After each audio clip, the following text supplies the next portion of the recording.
your mind, or forever hold your peace, lay on the line. Hey, lay it down on me, and if you decide that you got something to say, I'll get right off this one-way ticket ride. Don't keep it inside. Don't keep it inside. Don't keep it inside. Speak your mind.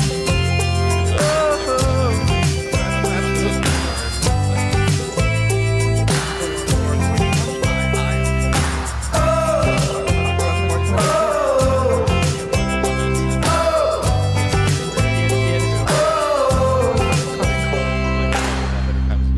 I think I visited in middle of August once. That was pretty nice. Yeah, summertime in New York is beautiful. Yeah. I'd rather go to Texas though this time of year. Yeah, I'd rather go anywhere south of like probably the equator. Other beautiful things in New York is the Knicks summer, but we've already talked about No, that. I think the Knicks right now are pretty beautiful. They're tanking incredibly well. They are doing so good. I know. They actually won a game when the Oscars the day of the Oscars, and that was probably the low light for the last month for them, but You gotta win at least one, you know. you really don't have to. You gotta show Adam Silver you're trying. I mean, I'd rather not. You gotta get the top 3 spot, man. Yeah. I think the Suns have the worst record in basketball now. Do they? I believe so. I believe the Suns in their like 17-game losing streak hold the worst record in basketball, which is still behind the Knicks. I think they got to 19 before they won a game. All I know It's incredible. is draft night when Zion gets the #1 pick. I am showering him with nothing but Under Armour. Yeah. Please do not sign with Nike, considering what that shoe just did. Which would be funny though if the Knicks gave him like a Nike. Does Nike do jerseys now in the NBA? I don't know. I think Adidas might do that. Does Adidas do jerseys? I could be wrong. Who knows? But let's start with obviously some big baseball news. Peter Moylan retired. Oh, that's where we're going with? The Aussie. Okay. I don't like Peter Moylan. He was on the Braves. I was gonna go with the Nolan Arenado contract. Oh yeah, okay. That's obviously the headliner, right? Nothing important happened today. No. Nolan Arenado signed for 8 years, $280 million. That's a lot. 32 and a half. 32 and a half. Pretty solid. You're making a fairly large amount of money doing that. For the best defensive third baseman in baseball. He's just the best third baseman in baseball. Yeah, He's you're right. Top 5 position player. But yeah, Peter Moylan's gone, and I'm kind of happy about it. Nolan Arenado signed a good contract, which I think sets precedent for position players. Manny's already kind of did, but Arenado is kind of reflecting that. Yeah. I think that's the second highest average annual value of a contract signed in the last 10 years. Yeah, behind Greinke. Yeah, Greinke's was Greinke's 34.4. the highest, 34.4. Yeah, that's obscene. Also, a guy named Bryce Harper finally signed. Yeah, finally. Oh my gosh. And the contract's only really nutty. Like really nutty. And it's You know what it actually reminds me of? It reminds me of the contract that the Devils tried to get Kovalchuk to sign.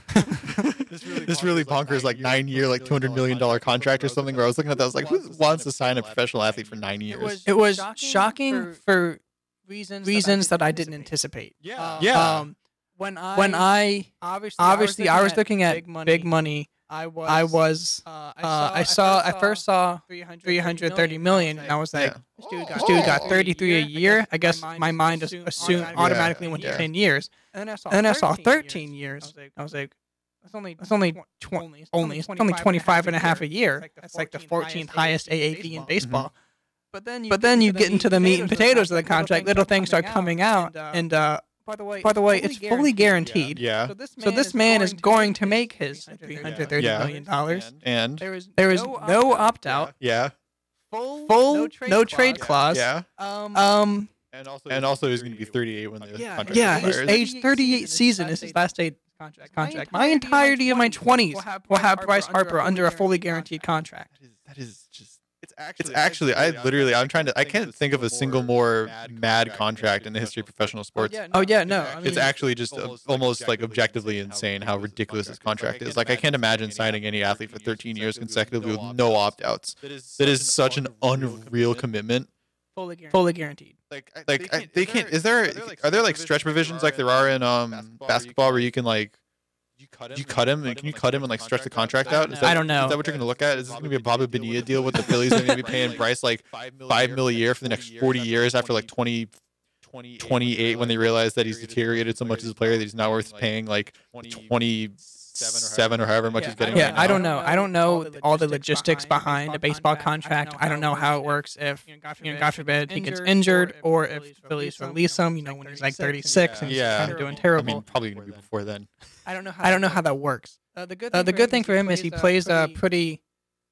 The position he plays is longevity outfield. Yeah. It's not very defensively intensive considering he's a corner outfielder. Yeah, this is weird. So obviously he wanted longevity. He wanted security. Yeah. He got hella security. One slightly underrated thing about that is Phillies are not an AL team.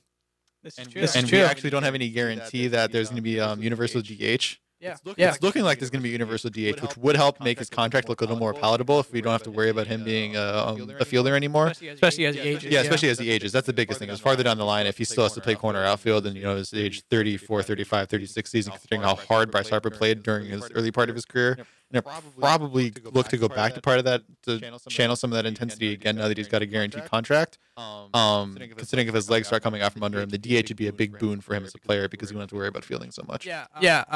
So I guess we'll have to see if that's a direction that baseball goes. But you're right. Right now, there's no hiding him. You have to play him in the field for 13 years. 13 years. It is an unbelievably long amount of time.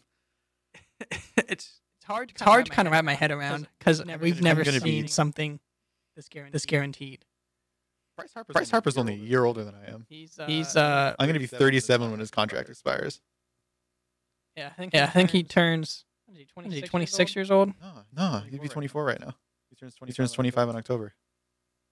He was born October 16th, 1992. Wow, really? So Am I wrong about something? There's no way I'm wrong. 'Cause I'm definitely 23 right now. Like year one season, he'll be his first year of his contract will be 26. Okay. 27, 28, 29, 30, 31, 32, 34, 35, 36, 37, 38.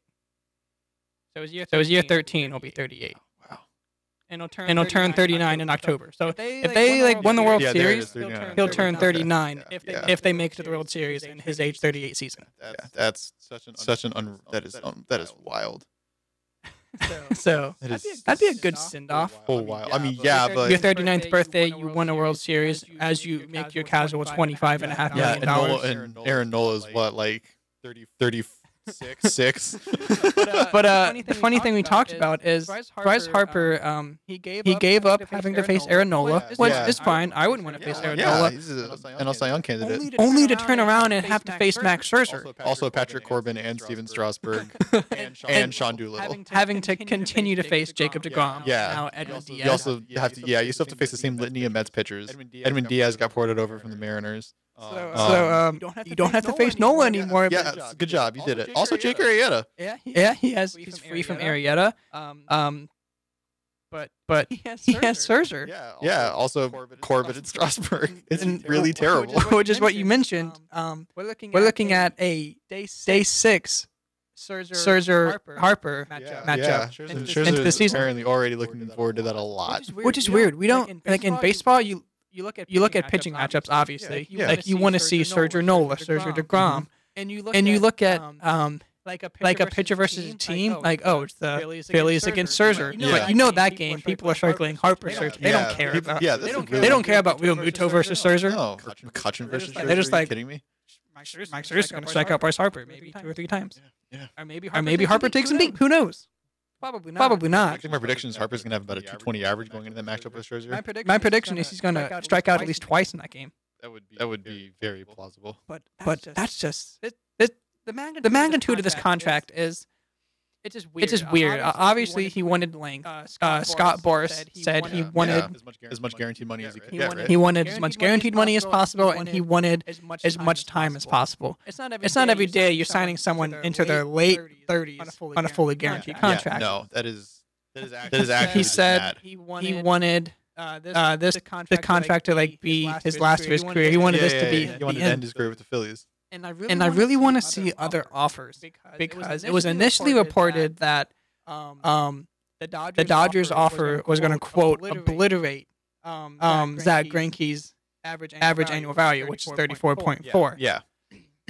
And Scott Boras came out recently, like within the hour, and said that he received offers that had 45 million AAV for a shorter term, which you assume is 3-4 Yeah, years. we was 4 or 5 years. Which ago. of course has to be the Dodgers. The Giants aren't throwing in that. No, you think the Giants have the money to throw in that? They still play in Candlestick, right? So, No, they do not. I have no idea what I'm talking about. I apologize. I wonder how many, I just want to know how many years the Dodgers gave him. Yeah, honestly. Because I feel like if they offered him 6 years, you Like, probably was it a- kind of have to take that, right? Was it a 4-year, $180 million contract? How do you not take that? I mean, That's just wild. I don't know. Because you hit free agency again. There's the thing is that you have a chance. Here's the thing. Considering how your last 2 seasons went, there's a reasonably good chance that you hit free agency after that 4-year stretch with the Dodgers in an even better position than you started. And then with. you'd be going into your age 30 season. Yeah. That's like primo. He's already prime. Yeah, I mean, he's theoretically in his athletic prime now, but And when you could have strengthened his case. And when you look at the way like the market, he's like. It's funny how contracts change. Yeah. Like now he's the 25.5 million. Like wow, but like maybe in 5 years, average superstars will be making 25.5. It's because inflation, economics, Yeah. all that good happy fun. So it's an interesting decision. It's obviously the safe route. Yeah, obviously he doesn't have that much to worry about aside from getting cut. But even then, his money's guaranteed. So Yeah. you go sign somewhere else. But it happened. That's what the baseball world was waiting for. Was it to happen? Yeah, The MLB the show cover. It's not that great. it's not. They released a picture today, and if it is what it is, like if that's what they're going with, I kind of like the hoodie picture a lot better. That's unfortunate. Yeah, it really is. I was really hoping that he would hold out, and MLB the show would first release with the hoodie picture. Yeah. Okay. But Do you want to go back to Arenado real quick? Yeah. Basically, just gloss over that. Nolan Arenado signed I think it's an 8-year, $280 million contract with the Rockies. 32.5 a year. Yep, which is it's a fantastic contract. Honestly, I'm really happy about it. Yeah, I love Nolan Arenado. I mean, he's the best third baseman. in I baseball. love the Rockies. Rockies are really fun. They're also he's- the best yeah, competition we have in the NL West absolutely. with the Dodgers. So The best third baseman in baseball. He's a career 291 hitter. Last year he had 297 with like I think 38 home runs. yeah. Dude's a monster. Also, It's 6 consecutive Gold Gloves. Just throwing that out there. And give him an MVP. MLB, good lord. He'll get it. Don't worry. 2 more years. Yeah, 2 more years. You know, he finished 5th 2 years ago.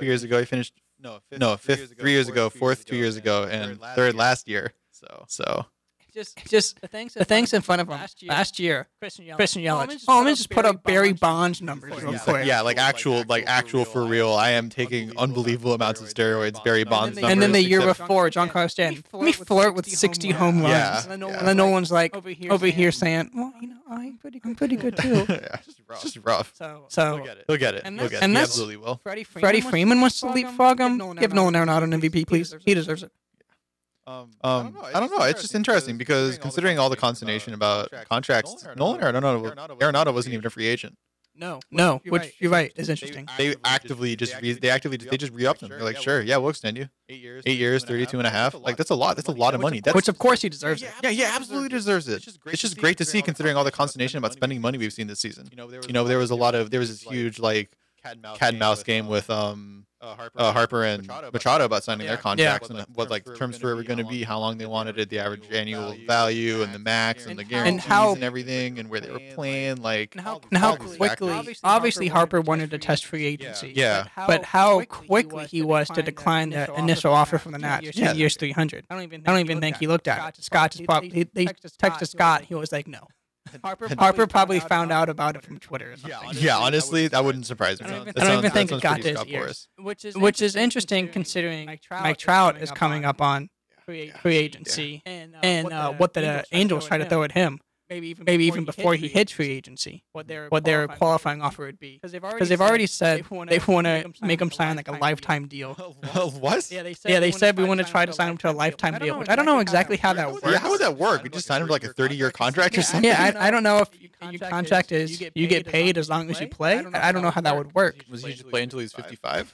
It's like if I can, He can DH. Unless you got to put me out in a wheelchair, then I'm batting. Like So it's interesting. So the Angels obviously are going to spend money to keep the best player in baseball you know, on if your you're team. any team in baseball and Bryce or when Mike tried his free agency, here's what you do: you take a check, you sign your name, and you slide it to him and say whatever numbers you want to put in there, just go ahead. Trying to see who his agent. Just hand him a blank check. That simple. Craig Landis is his agent, so he doesn't have the big time Scott Boras thing. And I don't know. Mike Trout to me, he's not very open about contract stuff. He's very much a baseball player who just talks about baseball and the Eagles. Go Birds. He's a very underspoken guy. So we don't really know what's most important to him. If it is staying in LA for his whole career, if it is money, if it is length. But I just kind of get the feeling that he's not as big about wanting the highest contract like Bryce Machado. Yeah, were. honestly, I feel like considering the amount of success or really lack thereof he's had with the Angels, the only two things I could really see as plausible for him that makes sense are like him staying with the Angels because he feels some sort of sentimental attachment to them, or going to the Phillies because he's a Phillies fan. Yeah. And I think especially the Angels have put themselves in a good position with getting Ohtani and. Yeah, they're actively, they understand that their time is really their window's closing with Mike, and they got to do something to make him stay. So getting Shohei is a really good step for that. So that's what I'm most interested about this season is how, because obviously he's going to get the questions asked. Yeah, every superstar in a contract year does, how he responds to it, and if anything comes out to what is most important to him coming into free agency. That's going to be really Because interesting. this man deserves to be the highest paid player in baseball. I don't think anyone's going to debate that. You're far and away the best player in baseball. Like, you're going to have questions asked. So one thing I know that you asked was following this Harper trade, where does the Phillies kind of sit? Yeah. I mean, I was kind of curious because it feels a little bit like they're probably 2 or 3. I feel like the Braves are maybe still in the driver's seat in the NL or in the NL East. Yeah. Because you expect more development, and I know not Acuna. Who's the other guy for the Braves? The young guy they had last year. Ozzy Albies? Yeah, Albies. He got injured in the second half of last year, right? And didn't play that much. Am I wrong? He played. He just digressed. Okay. All right. Well, He literally sidetracked. He tattooed a baseball. A lot of players have their names on the ball. He hit a ball so hard that Ozzy was like printed on the ball. It was really funny. That's incredible. I agree. I mean, obviously, maybe a little biased. Yeah, you're probably a little biased. But you're the defending division champs, and nothing big happened in the offseason to make you think that they wouldn't sustain that. They signed Josh Donaldson, so they can have Yohan Camargo kind of platoon. They still have the pitching. Pitching's only going to get better because Mike Soroka was one of their star prospects who got injured. Yeah. They have a lot of young players. They still have, in my opinion, the best first baseman in baseball. I think Freddie Freeman's the best first baseman in baseball. I think he's right up there with Paul Goldschmidt neck and neck. I think Joey Votto is like one below them. I think Votto's really tailed off last year. Only had about 12 home runs. The power numbers are really down for Joey. So I think Freddie Freeman defensively, offensively, and Paul Goldschmidt are the 2 best first basemen in baseball. I'm giving the edge to Freddie. He's my guy. Pitching, they already have a not terrible rotation headed by Fultonevich and Sean Newcomb, Kevin Gausman, Julio Teheran, Tuki Toussaint, and like I said, Mike Soroka coming up. Their bullpen is probably where they struggle the most, but they do have Vizcaíno and AJ Minter at the back end of that. Jesse Biddle pitched really well last year. Dan Winkler pitched really well. They have Acuna, who you assume is only going to get better. Yeah, I mean, you kind of feel like you have to. You get a full year of Acuna. Yeah, and also Albies is hopefully going to show more consistency like he started the year. Like last year, Ozzy Albies flew out of the gate and kind of trailed off. You hopefully see more consistency out of him. Ender Inciarte, hopefully he'll bounce back. Nick Markakis coming off a career year. He agreed to come back. This is incredible considering he's like 35 or something. His first All-Star. So the Braves, I agree, are in the driver's seat. And you have the Mets who got better. Yeah, I know. The Mets got a lot better. Added Edwin Diaz. Added Edwin Diaz. Added Jed Lowry. Also Robinson Cano. Can't sleep on that. Added Robinson Cano. So looking at their starting lineup right now, you have Jacob deGrom, who's top pitcher in the NL. Or in baseball, not even in the NL. Yeah, probably just in baseball in general. They added Edwin Diaz, which is good back into the closer. They have Todd Frazier at first, Robinson Cano at second. Ahmed Rosario at short, Jed Lowry, outfield. Nimmo. Nimmo, Conforto, Lagares. So not really changes in the outfield. But I still look at bullpen as being their one issue. I know it's going to be rough. There's going to be a couple of those games where it's like, Jacob deGrom had 7 innings pitched and allowed 2 hits and no earned runs and is a no decision. because they added offense obviously with Jed Lowry and Robinson Cano, but they have Edwin Diaz and that's it in their bullpen. On games when DeGrom and Syndergaard pitch, you're literally asking for maybe one inning out of your bullpen aside from Diaz. Yeah, like 1 or 2 innings usually. And that still concerns me. I know, I kind of hate that, right? Like, I would be concerned as a Mets fan to rely 1 or 2 innings out of my bullpen. I don't even know what do you do about it? I don't know. I don't know. I mean, I don't think they're going to add any big name relievers. Who knows? They do at the beginning of the season. They should have been a big chaser for Zach Britton, maybe. Yeah. He would have made a big difference. And then the Nationals are an interesting team. Obviously, they no longer have Bryce Harper. Man, I mean, obviously it's a big bat to lose, but you turn Harper into Patrick Corbin, and you also open up a spot for Robles in outfield, and first off, basically everyone else too. Their rotation is far and away the best in the division. Max Scherzer, Steve Strasburg, Patrick Corbin, Sandoval Sanchez. That's your top 4. Their bullpen, they still have Sean Doolittle, Rosenthal, Brian Zimmerman at first, who's getting up there, but they have Matt Adams behind him. I love Matt Adams. Brian Dozier at second, Trey Turner at short, Anthony Rendon, who I think is underrated. I can't believe we're still like Anthony. I can't believe Anthony Rendon's considered underrated in 2019 because he was so good in like the early part of his career, like his first 2-3 years in the majors. He was really good and a really big part of the Nats' success around then. Adam Eaton in right, Victor Robles in center, and then you get a full year of Juan Soto too. Same thing with Acuna. You get a full year of Juan Soto. So it's really weird to kind of slot the Phillies in somewhere. I know. It's just I feel like they're probably 2 or 3 if I had to guess. Yeah, I guess I'd put them at number 2. That seems pretty reasonable considering they added the best. Did you say they added the best free agent of those the teams in the NL East? Do you think Harper's better than Corbin? I'd say that's not wild. Yeah, I would say so. I feel like he's more volatile than Corbin, but what he adds for you as a team is probably better. Considering Corbin just makes you better at things you're already good at, whereas Bryce Harper fills a need. Yeah, I know. Like the Mets started off hot last year and they trailed off. I don't know. They fell off a cliff. They didn't trail off. They started off 14-2. They fell off a cliff. I mean, any regression from that is going to be ridiculous considering how hot of a start that is. But I just don't know how sustainable that team is across a 162 game stretch. Yeah, just because your bullpen's pretty poo-poo. And because behind from, and then you have the same thing with you got DeGrom and Syndergaard, but then you have Steven Matz, Jason Vargas, Zach Wheeler. But the Braves, Nats, and Phillies, I think it's going to be such an interesting race. I can't believe you're keeping the Mets out of that. You're not sold on the Mets? Not for the whole stretch. No, not for the entire season. All right, I'm not. That's fair. I do. I don't think they're gonna. If they do trail off, it's going to be a trail, not like a fall off a cliff like last year. And I think they can go longer into the season. I think Robinson Cano is huge offensively, even though he's aging. I hope so.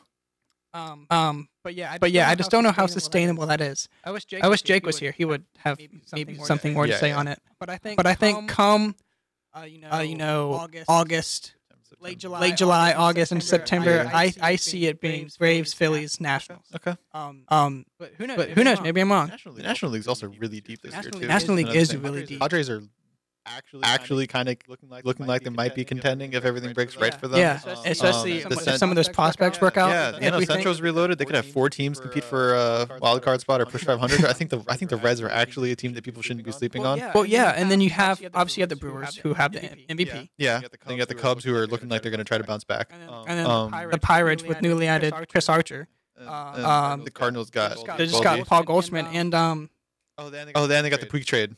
They also had that huge trade. They got Alex Woods, Yasiel Puig. That was the Reds. Yeah, sorry. Oh, right. Dude, they got a pitcher. I'm blanking at who the pitcher the Cardinals got. But they got a pitcher. Let me see if I can find it. The Central is going to be tight. Yeah, it's going to be a really good division this year. Baseball's the NL looks like it's going to be stacked. And that's big. One last MLB free agency update is that I believe at the time of this recording that Craig Kimbrell, Marwin Gonzalez, and Dallas Keuchel are all unsigned still. So, all unsigned. There was initial reports that Kimbrell was going to sit out if he didn't get an offer. Yeah, which is incredibly laughable. They quickly debunked that. But it was Andrew Miller who the Cardinals got. Okay. Andrew Miller. Yeah, Andrew Miller's pretty good.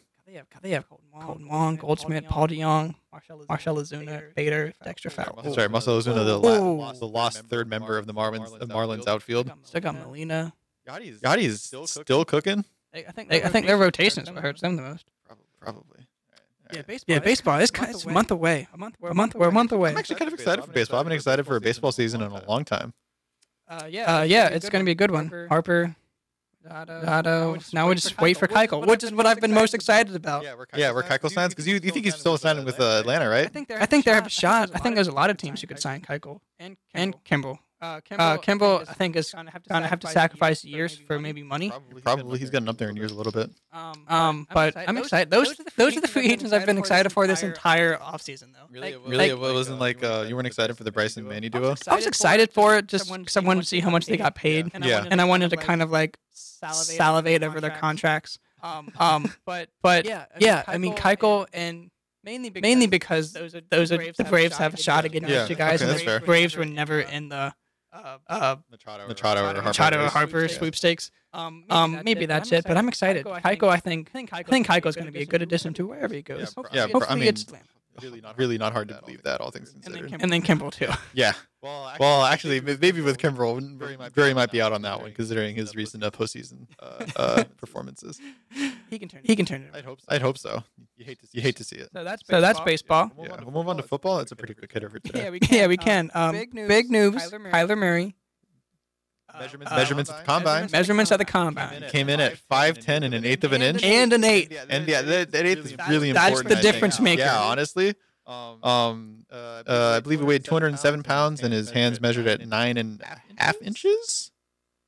I believe that's correct. But he's not throwing. He's not also participating really in any drill. Doing any drills or anything at the combine, really. Does that mean he's not running the 40 too? I don't know. I would want him to. I mean, I'd love to see him run the 40. He could run a 4.4 easy. So That'd I be guess wild. We'll have to wait for Kyler's pro day. Oh my god, his shuttle drills would be disgusting. But I guess love to see him annihilate the QB records for like the shuttles, three cone and everything. That'd be incredible. And I guess when you're probably the best QB in your draft class. He has the liberty to do that. Yes. I don't know. I feel like some people are still not sold on him being better than Haskins. I think there are a lot of people who are not sold on Kyler Murray being better than Haskins. But I don't know how much of that is because of size or because of other things. Like you're not sold on spread QBs for some reason. Yeah, I feel like we should be done with that. The year's 2019. We should watch Baker Mayfield do really well with the Browns, the Cleveland Browns. The football franchise that plays in Cleveland, Ohio. Times are changing. Yeah, that's for sure. Spread QBs are actually real guys. Come on, get with it. And also, Jason Witten. He's retiring from broadcasting and picking his cleats back up. Retiring. If he got fired, who knows? Yeah. But he's going back to the Cowboys. Lacing up the cleats, coming back to Dallas on a 1-year, $3.5 million. Taking a pay cut to move from ESPN to the Dallas Cowboys. I mean, he's doing most of us a favor, right? By the way, yeah, for real. Man, I think Mike Tirico's having a party right now. I mean, how do you go from they had Mike Tirico on payroll and they're like, no, we don't need this guy anymore. What? Just put Booger in the booth. Oh my God! Do not put Booger in the booth, please. Save us. Yeah, but yeah. So I gotta say, I'm pretty excited that I don't have to watch Monday Night Football games with Jason Witten. I'm pretty excited to get to see an actual corpse try to run routes against the linebackers and safeties that are playing football right now. Yeah, like if you put him on the line, can he even get off of it? I don't think so. Is he gonna be able to stand up? I think he has to play off the line. Because I don't know. I don't see. What is he gonna do? Is he gonna give you like 500 yards this year? I feel like that's kind of generous. I mean, he turns 37 in May.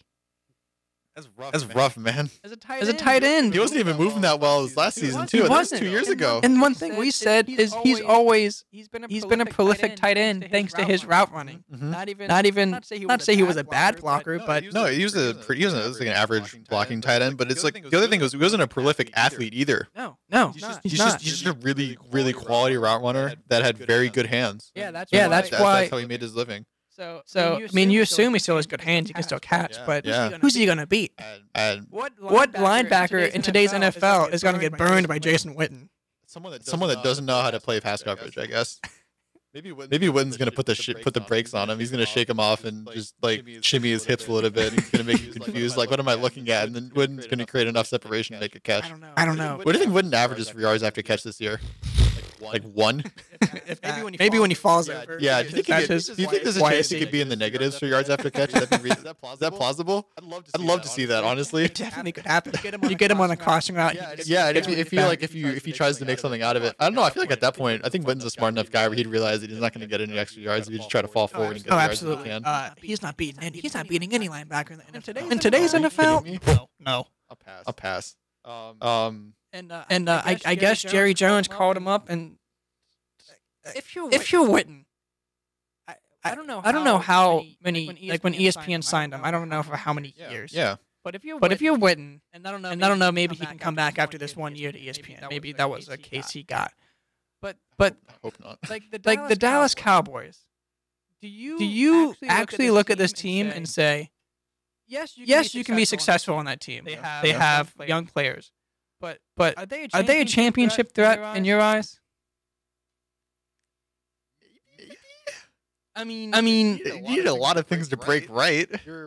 I think you rate out as if everything goes really, really, really well for you, you're like the fourth best team in the NFC. If everything goes obscenely well, and you know the beautiful thing about football is you never know what's going to happen. Yeah. And they small sample sizes, man. They have a top running back in the league, Ezekiel Elliott. They have a great offensive line. They have a great defense. Fronted now by Leighton Vander Esch. I don't even know who Sean Lee is anymore. Also, DeMarcus Lawrence. Yeah, you're right. Probably going to get re-signed if they know what's good for him. They're going to looking at a lot of money they got to give out this year. But and then Dak. They looks like they're going to be. Which I think Dak's going to get way overpaid. Dak, Amari Cooper, and DeMarcus. I think the Cowboys are going to overpay Dak. It's scary. They're going to be committing a lot of money this year. All things is like the current prediction. I still don't trust Dak.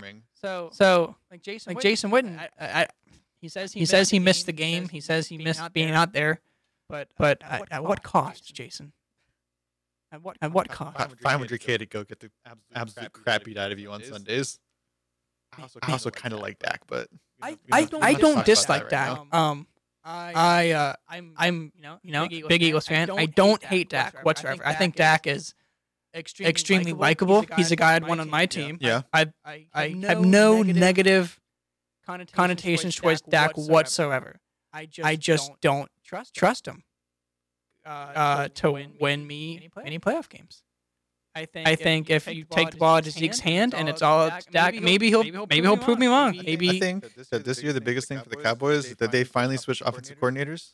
Yeah. They went from Scott Linehan to my boy Kellen Moore, youngest offensive coordinator in football. And maybe getting a full year of Amari Cooper. Maybe he forms a. So this is the thing. That's interesting to me because if we can see Dak play with more freedom to make calls at the line like he did his rookie year, and they finally have a better receiving core now that they have an actual outside threat to go with. What's his name? Cole Beasley on the slot. And if Kellen Moore is someone, I hate that they do this now because this is what everyone wants to do. They call him some Sean McVay type prodigy. Like if he actually is that, which I'm really hard pressed to believe considering McVay seems pretty. Sean McVay is trying to give himself an Andy Reid coaching tree at this point. I mean, this is easy. Kellen Moore has no relation to Sean McVay. Like, he's never worked with him. So I don't understand. But like, you compare every head coach now to Sean McVay. Yeah, that's the problem, right? But it's like if Kellen Moore is as good as McVay, then something's definitely there to work with. Oh, absolutely. Now we're cooking with Dallas. And maybe he reignites that old spark he had with Witten his rookie year. Yeah. Maybe they make a connection. So here's the thing. Dallas, to me, rates, if everything goes really well and Kellen Moore actually turns that offense around, they could be a 12-win team. They could be. That wouldn't surprise me, all things considered. It wouldn't surprise me if they won the division again. Yeah, that's the thing. They have an actually good amount of talent on the defense now, which hadn't been the case for previous years. And they still have a solid offensive line. They still have Zeke. Vander Esch is a stud. Yeah, Leighton Vander Esch is unbelievably good. That's another Boise State product, by the way. He's a stud for sure. So I don't know. It's interesting, but they feel like a very volatile team where they could easily go 7-9 and I wouldn't even This blink. is true. You know expectation is going to be high. Yeah. Coming off a division win. Especially if you re-sign all those players to huge contracts like it looks like they might, then you basically are saying, all right, we actually think our title contention window is now. And remember what happened the last time Dallas won 13 games in the playoffs? It's different circumstances, but we'll see. Jason, I wish you the best, Witten. I like you, Jason. I don't like Jason Witten very much. You don't like Jason Witten? I'm a little biased. I might have some sports alliances that make me a little. I guess I could be too. I definitely like Jason. I can't believe I'm saying this. I like Jason Witten better in the booth than on the field as a person, not as a product he puts out. No. I'm gonna not look forward to watching Jason Witten somehow have like 7 catches and 100 yards against the Redskins on week 14 or something to knock Washington out of the playoff race effectively. That's gonna be the worst day of my entire life. Jason Witten. Like you let a literal mummy torch you guys with all of your athletic linebackers. Like you somehow couldn't guard him with Ryan Kerrigan, Preston Smith. I don't even know who's like Monte Nicholson's out there still. Troy Apke's maybe going to be playing next year. Like you couldn't guard him. Seriously, you could not cover him. Especially if the first 13 weeks of the year, Witten's averaging like 3 catches for 60 yards. He's got like negative yards after the catch. Like I kind of memed about maybe like 2 touchdowns at that point. And then he comes in and they're all in the red zone too. He comes in and gets like 9 catches for $110. Yeah, with 2 touchdowns. I'm leaving. I'm literally just throwing my whole TV out. It's like I'm done. Could happen. I'm buying a Derwin James jersey. It's gonna happen. If it happens to anyone, it's Washington. I know it is gonna be Washington. That's the worst part. Is I have to live with that. I think he plays good against all the other NFCs. He does. Honestly, I saw Eagles fans are really not looking forward to seeing Jason Witten back. Like, I'm somehow going to put up like 107 on us. It's going to be awful. And I'm like, honestly, yeah. But if there's one person I think our corners could stick with, even if Witten throws a double move, probably be Jason Witten. Even if Witten hits you with a double move, you might get beat, but I think they could catch up. Yeah, I'd hope so. But yeah, Jason, good luck to you, I guess. Yeah, good luck, dude. Don't die. You made it out alive, and now you're going back in. I know. Honestly, football players are mad. I can't believe he just gave up that free money to go get the crap beat out of him again. So love you guys. where do you want to move on now? I don't know. We got NHL and the NBA left. Yeah. So you want to do the NHL? I can talk a little bit. I can check out, right? I can talk a little bit NHL. I don't think I could afford to check out today, considering it's just us. Yeah, I know. We're not very deep today. This is terrifying. We don't have a lot of bench players. So the trade deadline happened. I don't know if Grayson or I don't know if Austin and Jake are bench players. Either way, we don't have them. Yeah, that's true. So amidst of all these big news of baseball free agents, contracts, and such, the NHL trade deadline happened. Yeah. And Austin, why aren't you here for this? No, right? I can't believe this is like the one day of the year that we needed you to be here is for the NHL trade deadline, so you could cover for me. And it was a good trade deadline. Yeah. I think it was very surprising. Austin and I talked a lot about it. You guys are having a lot of fun in the group chat. On the Twitter. And it was fun. A lot of the West got immensely stronger. A lot of players from the East moved west.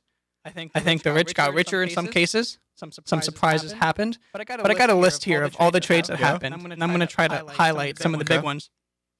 The Nashville Predators acquire Wayne Simmons from Philadelphia for Ryan Hartman, a conditional 2024 round pick, which I mean, Wayne Simmons, I think, is a great fit in Nashville. Nashville has always adopted that, Smashville, heavy, very aggressive style of hockey. And Wayne Simmons checks off on that front. All right. But it's weird. Wayne Simmons is a guy you've always seen in orange. He's gonna put on. It was the same thing with like Flacco going from Baltimore. Yeah. How weird it's gonna be to see Flacco in orange. Blue and orange. It's gonna be really weird to see Wayne Simmons in yellow. God. That's gonna be weird. Weird seeing anyone in yellow though. Yeah, you're right. PK pulls it off pretty well. But not everyone's PK Subban. This is true. So Wayne Simmons got moved to Nashville, which I mean, depth in hockey's a funny sport where your best players are on the team still only going to see 20 to 25 minutes of ice time per game. So come playoff time, you want scoring depth. The more depth you can get, the better. If you can shell out 3 or even 4 efficient offensive lines, you're in pretty good shape. And Wayne Simmons adds that for Nashville, who was already really good. The Predators have been one of the more consistent Western Conference teams for a long time, right? Yeah, especially recently. 6 years or so. They have the Stanley Cup final appearance. Sorry, 2 years ago now, I believe. Yeah, last year was Caps, Vegas, and the year before that was Preds, Pens. The year before that was my Sharks. Winnipeg made some moves. Wait, the Sharks made the Stanley Cup Finals? Yeah, 2016. Lost in 6 games. To who? Penguins. No, was it 5 games? 6. Either way, they lost to the Penguins, and I was mad. I'm so sorry. Where the Jets? Let me try to find that Jets deal. They got Kevin Haves from the Rangers. Okay. Poor Rangers. I think it was 2014 they made the Stanley Cup final, and now there's Lundqvist, right? Yeah. And now there's I think 4 players on that team now who was on the 2014. Lundqvist still one of them? Lundqvist is still one of them. That's good. They still kept the best player on that team, basically. Lundqvist is one of the. There's like 3 guys in the NHL who I really want to see win a Stanley Cup. One of them is Henrik Lundqvist. The other one is obviously Joe Thornton, my man, and Roberto Luongo, Yeah. who also I think got his. He has a lot of wins. He made some wins milestone. Let me see. Good. Luongo, I feel like Luongo and Lundqvist are very unlikely to change teams over the course of their career. Oh yeah, I think they're kind of settled in. Yeah, that's great. Let me see what his love to see that, honestly. career win. It's something stupid. He's awesome. 485 career wins. Yeah. Let me see where that puts him on the all-time wins list. It's actually just disgusting. NHL all-time wins list. Like number 4 or something. Yeah, that puts him at number 3. Number 3. I believe. That's incredible. Martin Brodeur had 691 wins. Ed Belfour had 484. So Okay. he moved up to number 3 all-time in wins. Wow, good on you, Roberto. So Hopefully the Canucks can be competitive, like really, truly competitive again, so you can get that elusive Stanley Cup. That'd be very gratifying for a lot of people, I'm sure. Yeah, Luongo's the guy. Like, Luongo, Lundqvist, and Thornton are the guys who I want to see win a Stanley Cup. Where was that? Yeah, the Jets got Kevin Hayes from the Rangers. What other big moves happened? Matt Duchene, Ottawa. They kind of shout out. I think the biggest move is getting me as a quote-unquote fan, right? Yeah, Ricky's an Ottawa Senators fan. Yeah, they're embracing the tank, I believe, so I'm here for it. He's going to be a Senators fan until Seattle gets a team. Yeah. So Ottawa, Enjoy those 2 years. You got a bargain. Speaking of Ottawa, they traded Matt Duchene to Columbus a couple days before the deadline. Okay.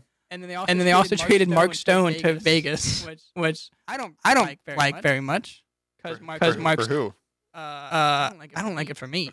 Okay. You don't like Mark Stone very much? No, I love Mark Stone, but I don't like Vegas. They're my division. That's true. That's the Sharks' first round playoff opponent, probably.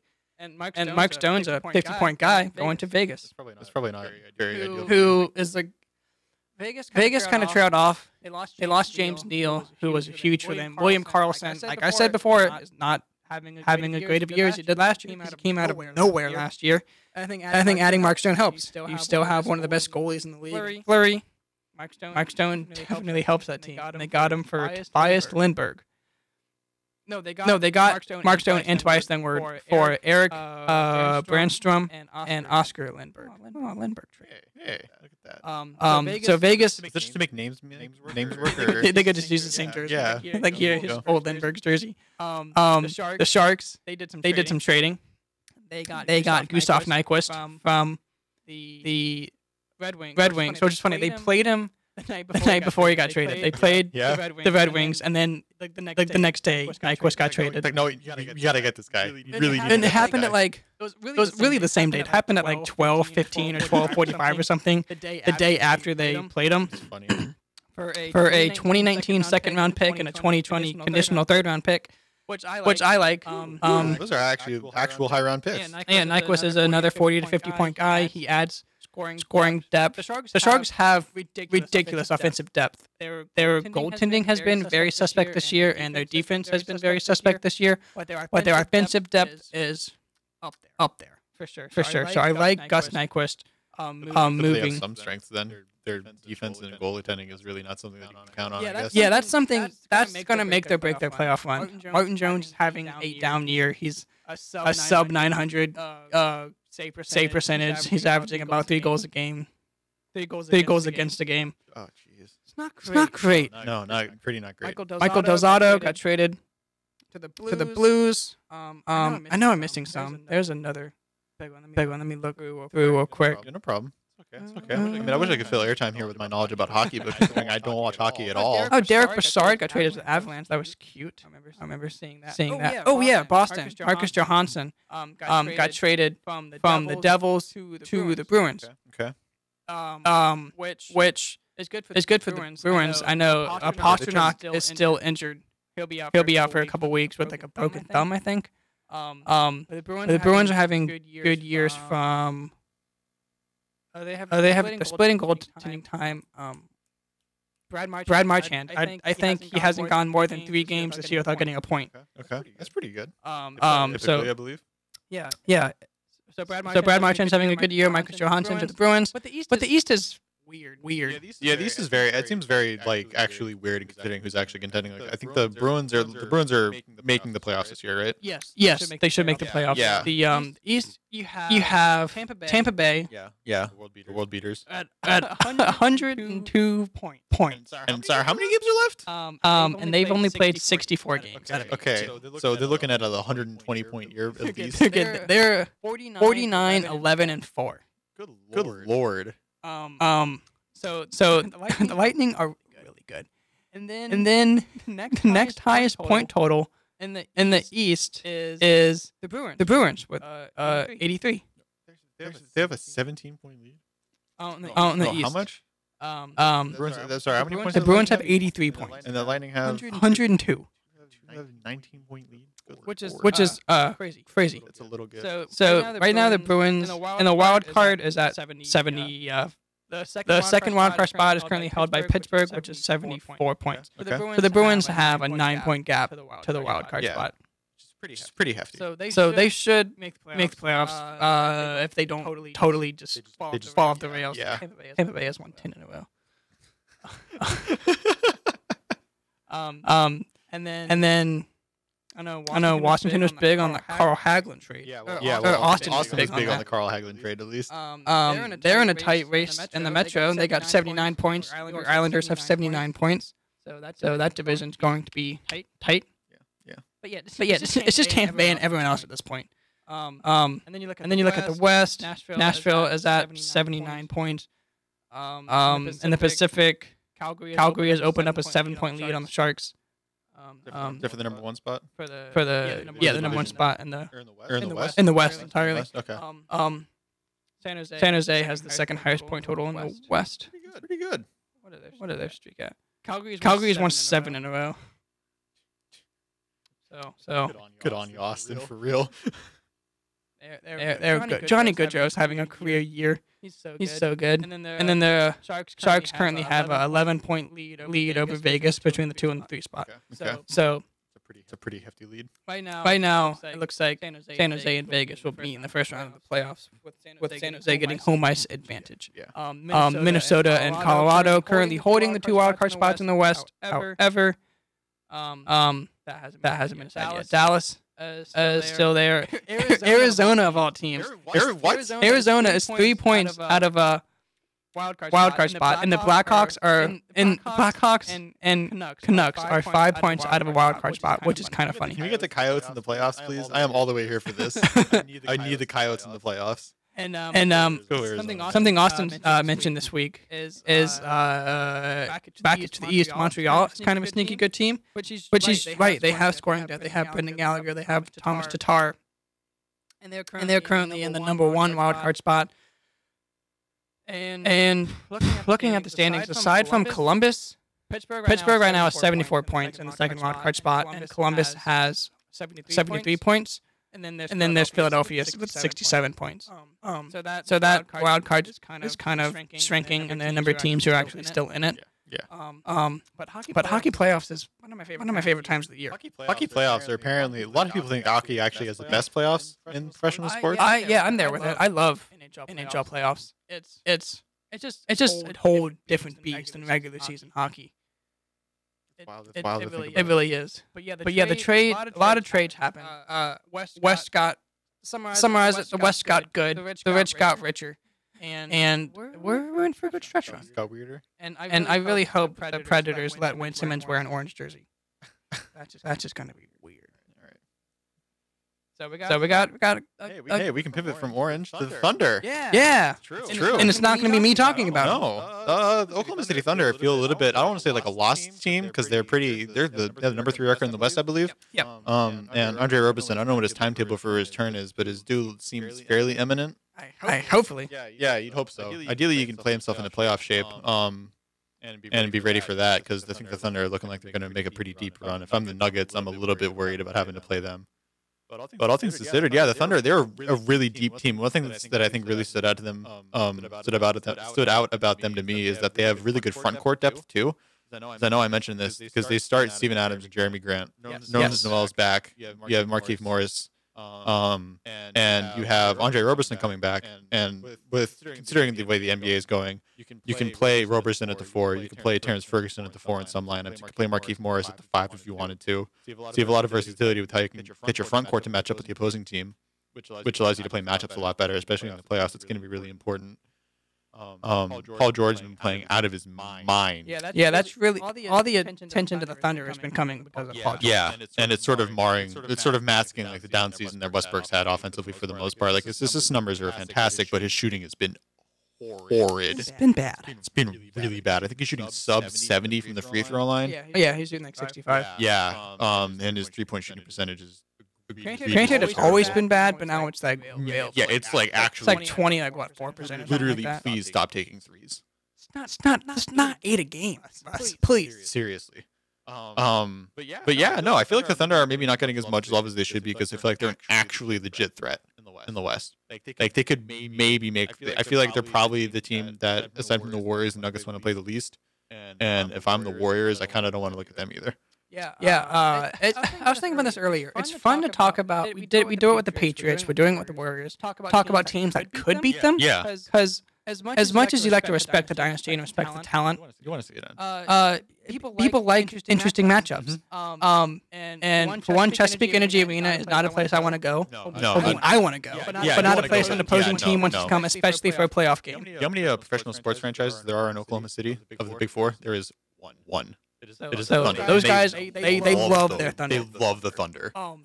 And if Paul George turns it on come playoff time, Roberson was I don't know, he wasn't reevaluated, but Coach Donovan gave us an update on January 15th saying that he's not really close and there's still no timetable. So he is still yet to see. We're still You're still waiting. a couple months out from playoff time.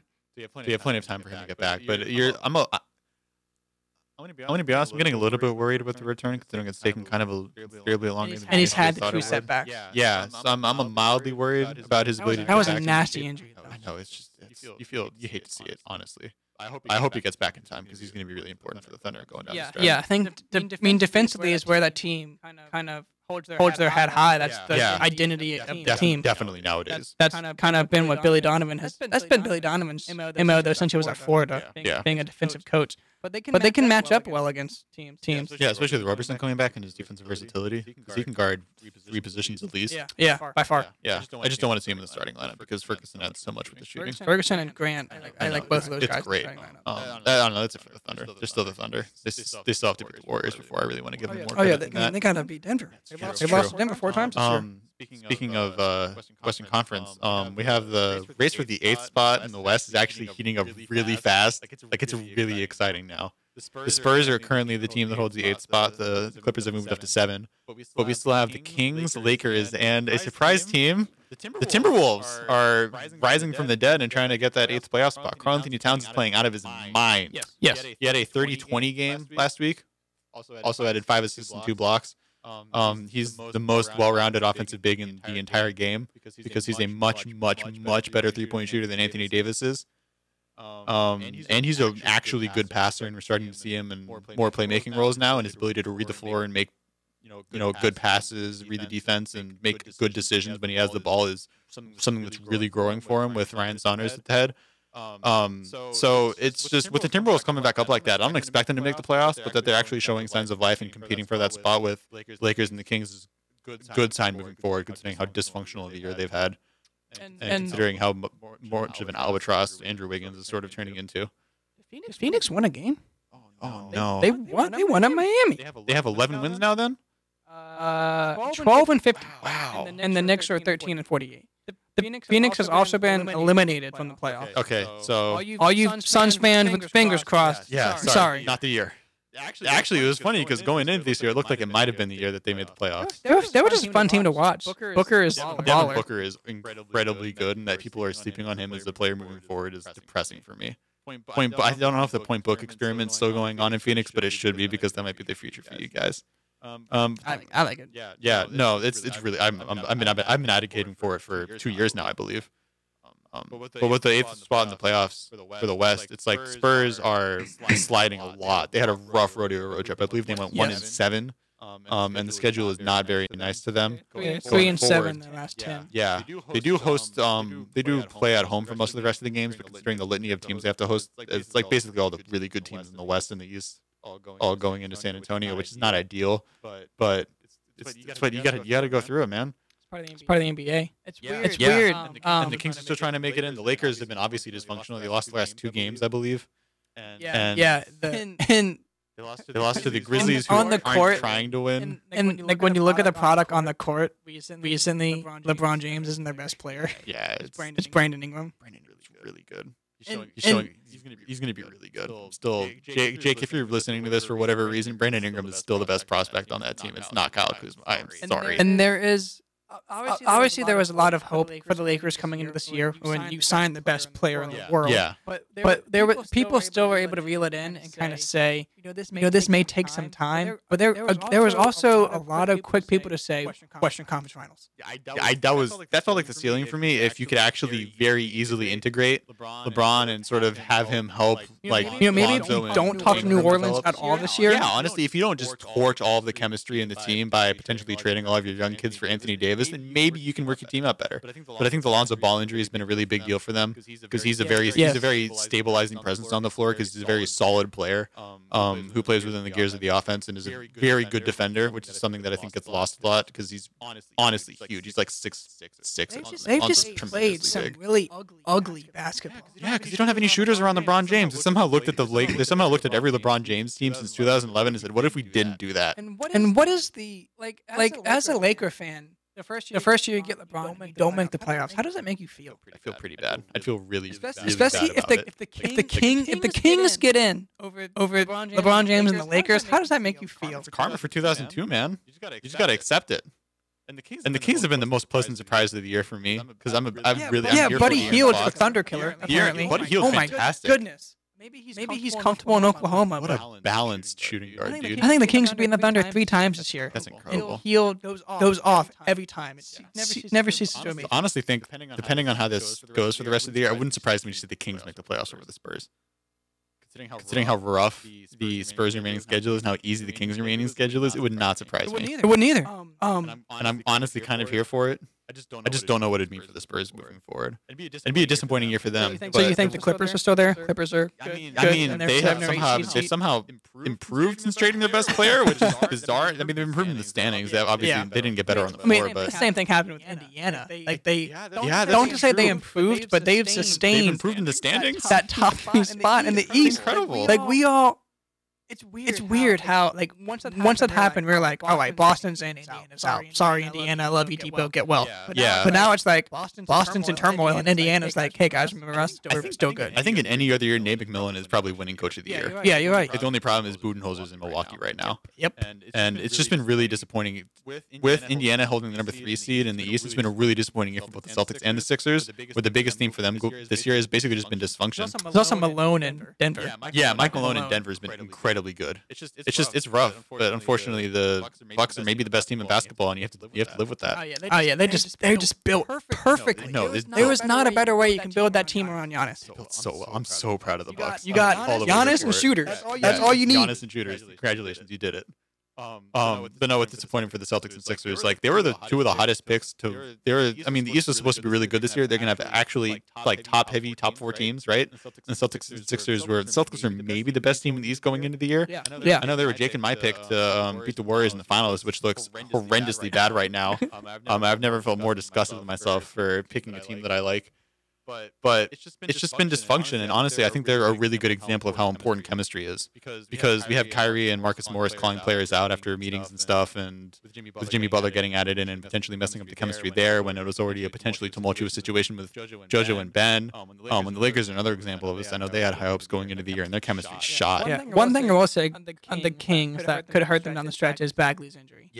No, Bagley's been actually really good this year. He's had a really quiet year considering that there's two rookies. I mean, the only rookie getting talked about really is Doncic. No one's talking about DeAndre Ayton in Phoenix, or people are still kind of hiding Trae Young in Atlanta. But So the last thing before we're going to go a little over time, but Austin's on here. So there you go. The last thing that I want to kind of two quick things. Want to get your take on. One, D Wade. How cool was that? That was incredible. It was awesome. I literally had no idea. He was like, the biggest thing about that is if you actually look, he makes a point of taking his front foot and taking it off the ground. So he shoots it one-legged to make sure it's a three. And he did it in the vice jersey. I know, and it's this really weird, like just bizarre, like shot put motion. It was just really weird, but it was incredible. So that was awesome. It was awesome. Then we saw the move that Doc Rivers made to get Staples Center, like get hype over Dirk Nowitzki. And then Dirk's like, I don't know, see how my body feels next year. Yeah, I know. It's just, I think the hilarious part was Paul Pierce retired as a Clipper. Yeah.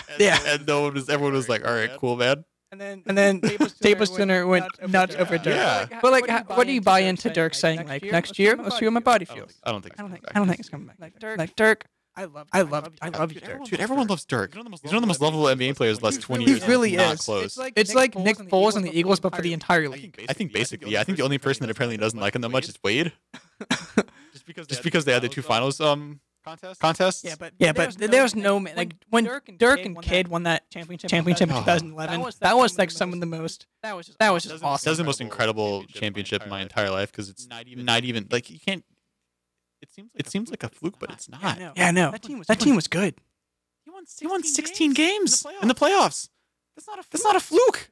It's not. They just hit it, man. So Dirk, we love you, but don't come back. Please, You've already had your retirement season. You've already had your All-Star. You've had standing O's. You got your 30,000 points.